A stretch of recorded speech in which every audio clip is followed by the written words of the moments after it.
Well, it appears right now that in the run-up to Nawaz Sharif's speech at the United Nations General Assembly, a deliberate process of escalation has begun from the Pakistani establishment. There had been some expectation in some quarters that Pakistan this time would probably go soft on the Kashmir issue in realization of the fact that neither is the timing right nor is the sincerity of the Pakistan government in the fight against terror taken at face value for Pakistan to be raising the K word once again. But it appears that's not the case. In fact, the advisor to the Pakistan Prime Minister, Sartaj Aziz, deliberately upped the ante today when he said here that India overreacted by calling off the talks. This statement, though it is not really a new statement, it's a repeat of what the Pakistani establishment has said before.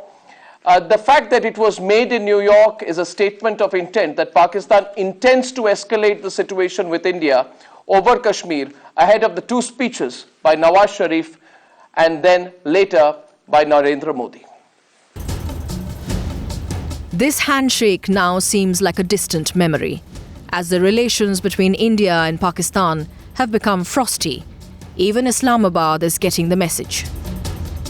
अगर वो कोई initiative लेंगे तो होगा, क्योंकि suspend तो उन्होंने किया था। इसके साथ मीटिंग को लेके इंडिया काफी अपसेट था इस वजह से। हाँ, लेकिन वो तो ओवर रिएक्शन था हमारे ख्याल में, क्योंकि ये कोई नई बात तो नहीं थी। हुर्रियत के लीडरों से मुलाकात पिछले 20 साल से हो रही है। But India has already made it clear that it's ruled out a Modi-Nawaz meet on the sidelines of the United Nations General Assembly. While he showed up in Delhi for Modi's swearing-in, the provocations on the line of control did not stop, forcing Modi to talk tough. हमारे पड़ोसियों की मानसिकता ने युद्ध करने की तो ताकत खो दी है, लेकिन प्रॉक्सी वॉर के माध्यम से निर्दोष नागरिकों को मारने का सिलसिला चला है।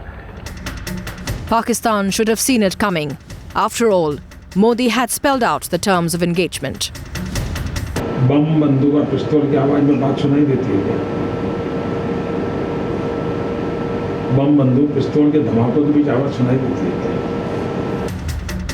But when they come face to face at UNGA, the pretense of a handshake may not be enough to break the ice.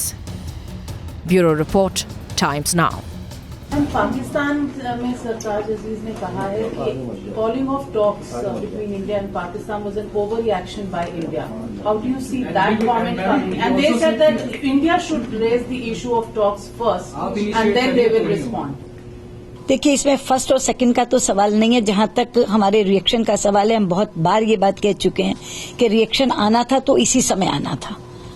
हमारी तरफ से तो इनिशिएटिव था। प्रधानमंत्री ने सार्क की स्वेरिंग इन सेरेमनी पे प्रधानमंत्री नवाज शरीफ को बुलाया, वो आए। उसके बाद बायलैटरल मीटिंग्स में ये बात कही गई कि आप ट्रेड तुरंत शुरू करो वाघा अटारी बॉर्डर पे।